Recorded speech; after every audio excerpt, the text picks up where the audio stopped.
The strange thing about control is that most of the time, it doesn't look like control at all.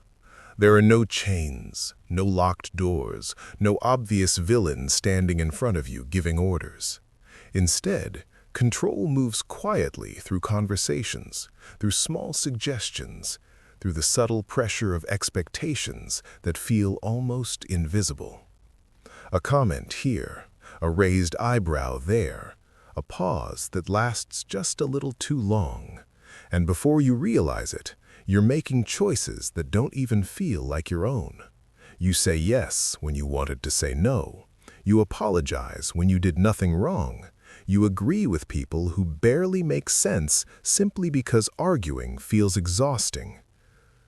That quiet moment when you hear yourself agreeing and a small voice inside your head goes, "Wait, why did I just say yes?" Most people imagine manipulation as something dramatic and theatrical, something obvious, some cartoon villain pulling the strings.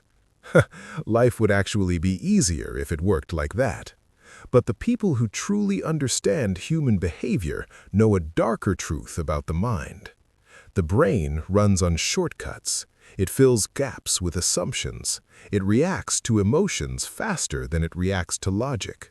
And once someone understands those hidden reflexes, they don't need authority or force. They simply nudge the mind in the direction it was already vulnerable to move. Think about the last time you left a conversation with a strange feeling sitting quietly in your chest. Nothing explosive happened, nobody shouted, nobody threatened you, yet somehow the interaction stayed with you like a faint echo. Maybe you agreed to something you never intended to accept. Maybe you felt a strange sense of guilt even though you hadn't done anything wrong.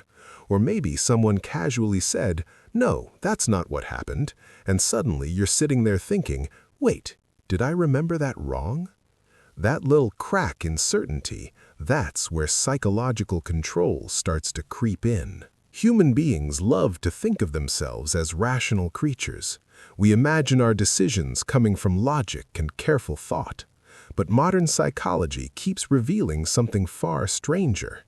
The brain often decides first and explains later. It protects our emotions. It avoids social conflict. It chooses comfort over confrontation. And people who understand these tendencies can guide your choices without you even realizing it happened. Sneaky, right? But once you learn to see the pattern, something interesting happens. The fog lifts, the pressure becomes obvious, and the person who once seemed to steer every conversation suddenly looks a lot less mysterious. What you're about to hear are 4 psychological tricks often linked to the strategic mindset of Machiavelli. These ideas don't mean you should manipulate others. That's not the game here. The real advantage comes from recognizing when someone tries to run these moves on you. 1. Create the debt before the request. Control rarely begins with demands. It begins with generosity. Yeah, generosity. Imagine someone doing you a small favor. Maybe they bring you coffee. Maybe they help you finish a task at work. Maybe they compliment you in front of other people. Wow, you handled that really well. It feels nice, right? Your brain goes, "Hey, that person's cool." But here's the catch. The human brain has a deeply wired instinct called reciprocity. When someone gives us something, we feel this strange inner pressure to give something back, not because we're forced to, but because the imbalance feels uncomfortable. Thousands of years ago, this instinct kept communities alive. Cooperation meant survival.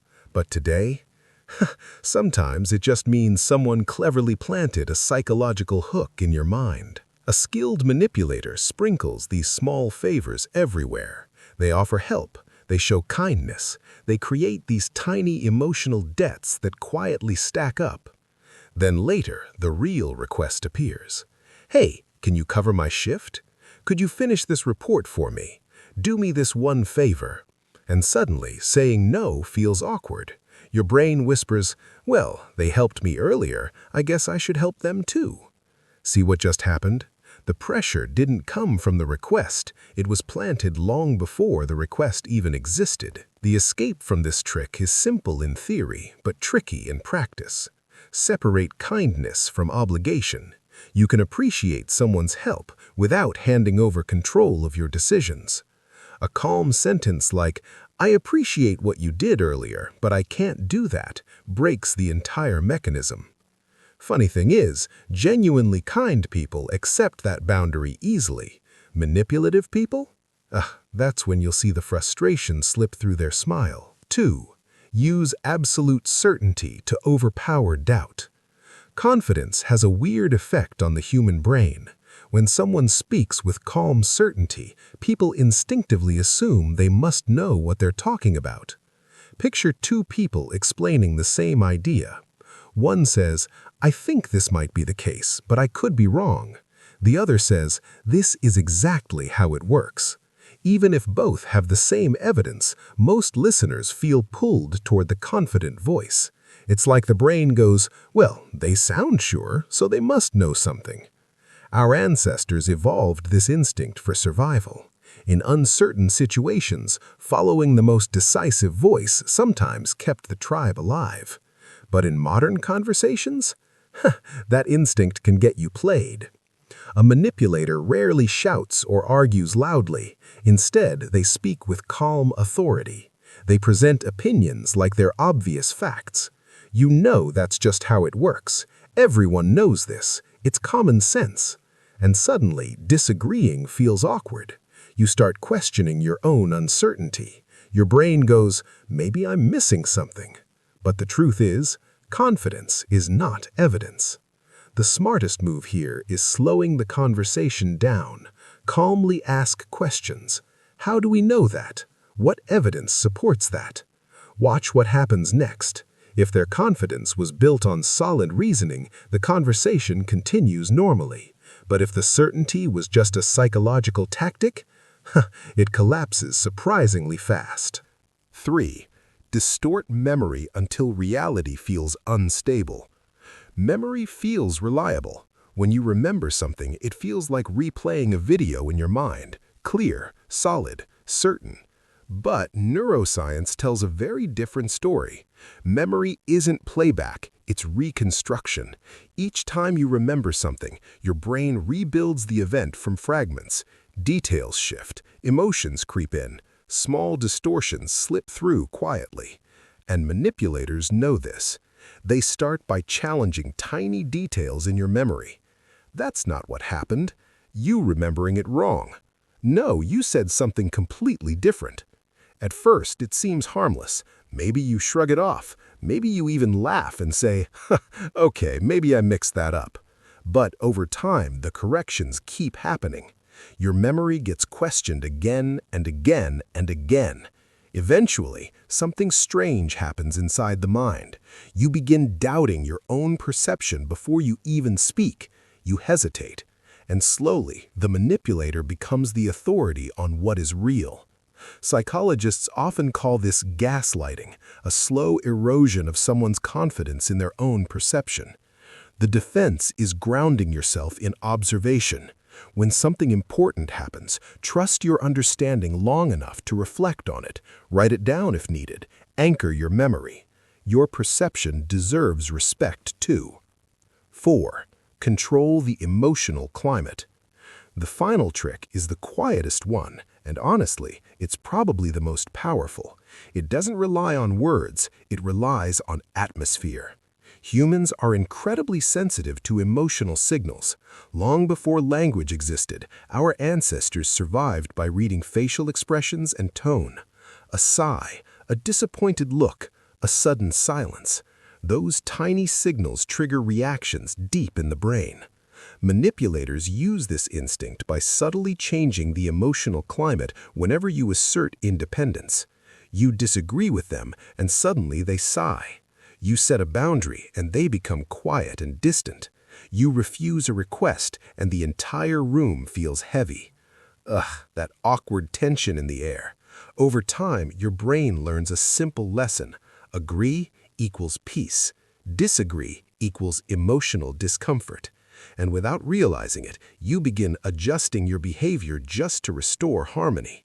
Not because the request made sense, but because the tension felt unbearable. Breaking this pattern requires emotional discipline. When someone reacts to your boundaries with silence or disappointment, don't rush to fix it. Let the tension sit there. You didn't create it. You don't have to carry it. Funny thing is, manipulators often expect quick surrender. When that surrender doesn't come, their strategy falls apart much faster than they expected. And this is usually the moment when viewers start replaying conversations from their own lives. That coworker who always asked for one small favor. That friend who spoke with absolute certainty about everything. That argument where your memory kept being questioned until you doubted yourself. None of this means the world is full of villains plotting control.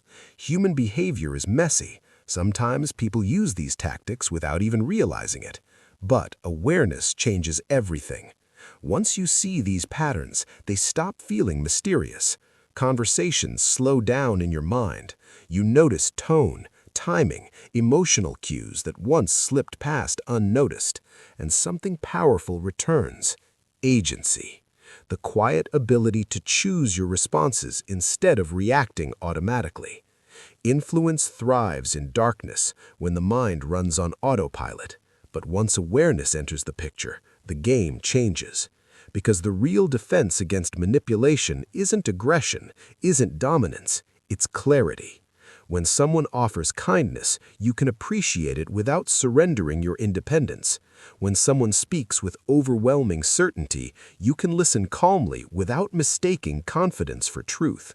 When someone challenges your memory repeatedly, you can examine the situation without abandoning your perception. And when emotional pressure appears, you can let the tension exist without letting it control your choices. And in that quiet space where awareness replaces reflex, control returns to the place it was always meant to live, inside your own mind. If you made it this far, it means you're one of the few people who actually want to understand how the mind works. Not just your own, but the minds of the people around you. Because once you start seeing these patterns, something strange happens. You can't unsee him. Conversations change. Power dynamics become obvious, and suddenly the psychological games people play stop working on you. If you want more deep dives into hidden psychology, manipulation tactics, and the darker side of human behavior, make sure you subscribe and turn on the notification bell. And tell me in the comments, which of these 4 tricks have you experienced in real life? The next video will reveal even darker psychological strategies most people never notice until it's already too late.